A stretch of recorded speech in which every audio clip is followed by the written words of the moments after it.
Neste vídeo, faremos a leitura do romance de Vampiro Era Vitoriana, Uma Iniciação Mórbida. Uma iniciação mórbida. E afinal, o que é uma mentira? Não é nada mais do que a verdade com máscara. Lord Byron. Dom Juan. Prólogo. Cairo, maio 1886. Em que uma trama nefasta é desfeita e outra posta em ação. Beckett não esperava risadas, cantos rituais, talvez, ou os gritos de vítimas de atos indescritíveis, até mesmo uma simples conversa, mas não risadas. Ele havia ido longe demais. Porém, agora ele mal poderia retroceder devido à inesperada alegria de algum louco. Ele desceu do muro de pedra para o jardim abaixo e se dirigiu para casa. O lugar era uma bagunça, há muito tempo em desuso e vítima de pelo menos um incêndio na última década. Uma vez, esta havia sido a casa de um rico comerciante, provavelmente construída nos primeiros anos do domínio mameluco. Caso Beckett fosse algum juiz de arquitetura para ouvir os locais contarem suas histórias, porém, os últimos 100 anos não foram bons para este lugar. O coletor de impostos otomano que vivera na casa no meio do século passado tinha sido assassinado pelo filho de um fazendeiro que fora despejado de suas terras. O corpo do oficial nunca foi recuperado desde que o assassino teve a liberdade de usá-lo como alimento dos cães de rua. Beckett gostou dessa imagem, mas a história não terminou aí. O assassino árabe foi pego pelas autoridades e chicoteado antes de sua execução. Ele supostamente pronunciou uma maldição sobre aqueles que moravam na casa do homem que havia despejado seu pai. No ano seguinte, o pachá mameluco que havia tomado posse da bela mansão se cortou em um prego que se projetava de uma parede. O arranhão se tornou uma infecção e finalmente gangrenou. Seu braço foi amputado, mais tarde demais, e ele morreu uma noite com uma morte agonizante. Suas duas esposas ambas contraíram uma terrível doença debilitante logo depois e morreram dentro de mais um ano. Um dos ajudantes de Napoleão Bonaparte ocupou a residência por alguns meses, mas logo a deixou em busca de um lugar melhor para morar. A partir daquele ponto, a casa permaneceu vazia, um oásis de decadência silenciosa no próspero distrito de Bab al-Khaliq. As altas muralhas que cercavam por todos os lados mantinham observadores casuais afastados, mas convidavam invasores e mendigos a entrar. Ninguém sabia quantos desses infelizes perderam suas vidas lá dentro, pois poucos até mesmo notaram. Beckett achou que era a hora de corrigir isso, independentemente dos riscos, ou das risadas. Ele fez seu caminho através das altas gramas que haviam invadido o pátio interno em direção à entrada de pedra enegrecida pela fumaça. A lua estava cheia e banhava a área em uma luz pálida, mas ele sabia que muitas coisas poderiam estar escondidas nas sombras profundas. Agachado atrás do que uma vez foi um poço, ele tentou se juntar a eles. O contato de Beckett em Londres, um antiquário chamado Helen Bay, havia-lhe enviado uma mensagem de que as autoridades britânicas haviam adquirido uma variedade de artefatos que poderiam ser de seu interesse. Beckett era um estudioso e sofria de um desejo insaciável de desvendar os segredos do passado, assim como Heinrich Schliemann em Troia e Micenas, e Alfonso Mariette em Mênfis. Ele procurava desvelar as camadas do tempo, o fato de Beckett, como os sujeitos de seu campo de pesquisa escolhido, ser o que o folclore chamava variadamente de não morto ou vampiro, apenas tornava sua experiência muito mais interessante. Esta noite era certamente um caso em questão, muito provavelmente.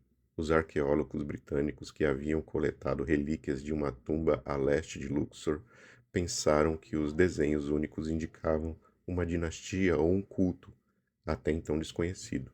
Beckett, por outro lado, havia reconhecido nos hieróglifos reproduzidos na tumba, nos cadernos do pesquisador-chefe, várias passagens referentes a aspectos de condição vampírica, o desejo por sangue, o medo do sol e assim por diante. Isso lhe disse que os próprios artefatos, no entanto, não haviam retornado à Inglaterra, e assim Beckett partiu para o Egito. Ele não ficou surpreso ao descobrir que os artefatos haviam desaparecido até o momento em que ele chegou lá. Os hieróglifos também falavam de uma variedade de rituais, e embora Beckett não fosse um feiticeiro, ele entendia que a magia ritual não era mais superstição do que o vampirismo. Era raro, mas existia. Algumas das peças mais comuns na coleção roubada acabaram no mercado clandestino, e a partir daí, Beckett conseguiu encontrar o vendedor, um garoto chamado Fad Ben-Ezra. Ele observou Fad por várias noites, e o garoto sempre voltava para esta casa abandonada. Anwar al-Bassi sorriu. Havia uma fissura atravessando o ladrilho de barro da sala central da casa. Tudo começou com uma simples trinca no ladrilho. Apenas mais uma marca aleatória da passagem do tempo naquela antiga moradia. Então, enquanto ele fazia os primeiros preparativos para o rito desta noite, transformou-se em uma rachadura. Com as primeiras invocações à tempestade e à sombra, a rachadura cresceu, espalhando-se primeiro para um e depois para muitos outros ladrilhos. Quando o primeiro escravo, o homem árabe Fad, ajoelhou-se na parte nordeste da sala, fazendo obediência a um lugar específico no deserto ocidental, outras rachaduras apareceram, juntando-se à progenitora e tornando-se a linha escura e irregular que agora dividia a sala em duas. As bênçãos dela sobre nós. A voz de Anwar era um sussurro reverente. Ele acenou com a cabeça para a outra escrava, a inglesa, Emma. Ela ficou de pé ao norte, alinhando-se com o poder do próprio Grande Nilo. Faad sussurrava invocações em uma língua quase morta séculos antes do primeiro invasor árabe chegar no delta. Emma tirou seu simples manto de algodão tingido para expor as marcas do favor da deusa. Ela deu 7 passos deliberados ao sul, a fissura se alargando a cada passo. Anwar colocou uma pequena placa dourada e um bisturi a seus pés. No prato havia uma massa cinzenta, murcha e petrificada, cujo formato sugeria algo orgânico. Nem Emma nem Fad pensariam em questionar a sua natureza ou importância. O mestre tratava-o com referência e era muito abençoado. Anwar olhou para seu bem móvel de pele clara. Entregou-lhe o bisturi e assentiu. Emma pegou a fina lâmina afiada com a mão direita, segurando o dedo indicador ao longo da borda cega para obter estabilidade. Ela olhou para as estrelas brilhando através das ruínas do telhado da velha casa. Colocou a ponta da lâmina no topo do externo e puxou para baixo. A lâmina correu ao longo de seu osso, enviando choques de agonia estática através dela. Sangue vermelho e quente jorrou da incisão, formando-se como um rio carmesim no vale de seus seios fartos. Desceu pelo estômago até o púbis, e ao longo da coxa esquerda, o sangue se acumulou na parte inferior de sua barriga e nas dobras de seu sexo, antes de cair em gotas grossas no prato que esperava embaixo dela. A primeira gota atingiu o órgão murcho na ponta. Outras logo o cobriram com um brilho vermelho. O primeiro fio de fumaça subiu pela fenda e cheirava a uma grande pestilência. Com um amplo sorriso expondo caninos parecidos com cobras, Anwar al-Bassi riu de novo. Bem, isso foi o suficiente.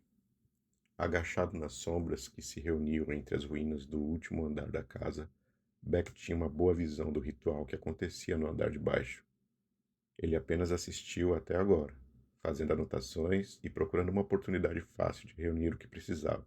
Mas agora, as coisas pareciam estar indo longe demais. Beckett geralmente não gostava de feiticeiros de sangue, mas eles eram um risco ocupacional e ele não esperava que os acontecimentos fossem especialmente incômodos. Ele havia desistido de usar carniçais há muito tempo, mas a maioria de sua turma ainda alimentava com seu sangue alguns poucos escravos vivos para servir como mordomos, guardiões da luz do dia e atendentes. Ele adivinhou que Fad era um desses escravos e foi bom provar que os feiticeiros estavam certos. no mínimo, mais propensos a precisar de tais segundos.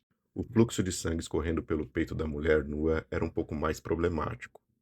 Seu rico odor chamou a fera faminta que estava sentada no peito de Beckett desde que ele deu seu último suspiro. Mas ninguém sobrevivia como um vampiro por tanto tempo sem ser capaz de controlar o desejo de se alimentar. E a mulher, obviamente, estava muito tempo envolvida na servidão confusa e nos requisitos rituais de sua escravidão. Sua pele pálida estava marcada com um delicado padrão de cicatrizes que emanavam de sua virilha tosquiada, e realçado pelo sangue que grudava nas rugas brancas do tecido. Ela já havia ultrapassado qualquer compaixão que ainda pudesse permanecer no coração de Beckett. Não. O que o levou a agir foi o cheiro. Ergueu-se do azulejo, rachando como um pilar de bile esfumaçada, apodrecendo o próprio ar da sala. As narinas de Beckett dilataram-se e a substância nociva se enrolou em seus pulmões, há muito dispensáveis. A morte viva aguçou seus sentidos de inúmeras maneiras, mas agora ele se arrependia. Seu peito convulsionou em um movimento seco, tentando expulsar a pestilência de dentro. Simultaneamente, os vermes começaram a chamá-lo.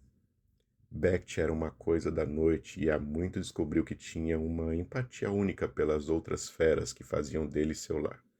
Agora ele ouvia o zunido de moscas e mosquitos emergindo da fenda, a correria de besouros e gafanhotos voando por quilômetros ao redor, e o arranhar de ratos rastejando sob as pedras para se alimentar da carniça que estava por vir.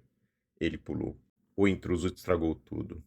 Enwar estava pronunciando o 23º dos 65 nomes secretos quando ele veio de cima. Alto e atarracado, ele bateu em Enwar e em Emma, com os braços fortes no chão. Desculpas pela interrupção, disse ele. Parecia um inglês, de pele clara e cabelos castanhos. Ele usava calças pesadas de algodão, jaquetas de couro, botas pesadas e um sorriso infantil. Anwar concentrou toda sua atenção no homem, tentando descascar toda qualquer mentira que este possa ter envolvido em torno de si. Os seus instintos para tais coisas, aguçados por anos de movimento invisível pelos bazares no norte da África, disseram a Anwar que este também era um bebedor de sangue, um vampiro, embora fosse pouco provável que fosse um filho do Deus das Trevas. Fahad sentiu a raiva de seu mestre e respondeu espontaneamente. Levantando-se silenciosamente, ele sacou uma grande lâmina plana de debaixo do manto e se moveu para atacar. Enel apreciou o esforço, claro, mas sabia que era inútil. O menino chegou a 2 passos do intruso antes que o homem girasse sobre o pé esquerdo e golpeasse com a mão direita. Enel observou com leve fascínio enquanto os dedos do homem brotavam garras terríveis e animalescas que arranhavam o peito de Fad. Um jato de sangue do menino espirrou contra a parede leste, um instante antes de ele desabar. Este estrangeiro era um excelente assassino, e apesar de tudo, Enor apreciava isso. Você deveria correr, disse o estranho. Sua voz havia perdido a alegria irreverente e saiu um grunhido áspero. Ele ergueu a mão, agora pingando sangue de Faad, e seus lábios se curvaram para revelar suas presas grossas. Agora! Se as coisas fossem assim tão simples, Cauaga. Enwar notou com bastante desgosto que a grande fissura já se fechara. Tudo o que restou foi um padrão de fraturas finas no piso de cerâmica. O ritual estava irrevogavelmente arruinado e ele podia sentir os efeitos funcionando já sobre ele. Nessas coisas, um preço sempre deve ser pago.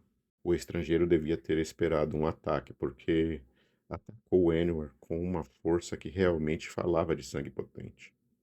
O feiticeiro recebeu o golpe no peito e caiu para trás vários metros de distância, sentindo ossos quebrando e órgãos dilacerados dentro dele. Experiente dos métodos místicos, ele não ficou muito chocado ao ver as marcas sutis do destino se revelarem a ele. Dê os meus cumprimentos à senhora, disse ele, certo de que o estranho não tinha ideia de quem ele havia servido naquela noite. Então ele se apoiou nos braços enfraquecidos e no torso crivado de tumores secos e cânceres hemorrágicos que surgiram quando o ritual foi arruinado.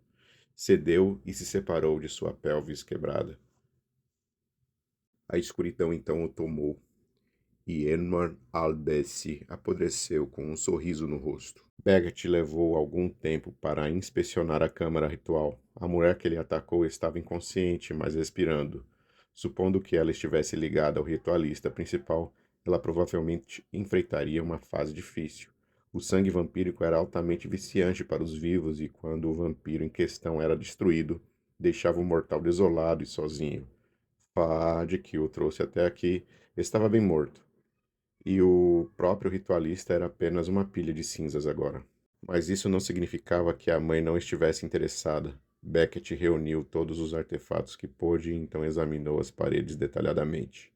O ritualista o havia decorado com uma série complexa de hieróglifos que pareciam ser uma continuação daqueles que Beckett havia tirado do caderno em Londres. A imagem central ocupava toda a parede leste, exatamente onde o feiticeiro realizava seu rito.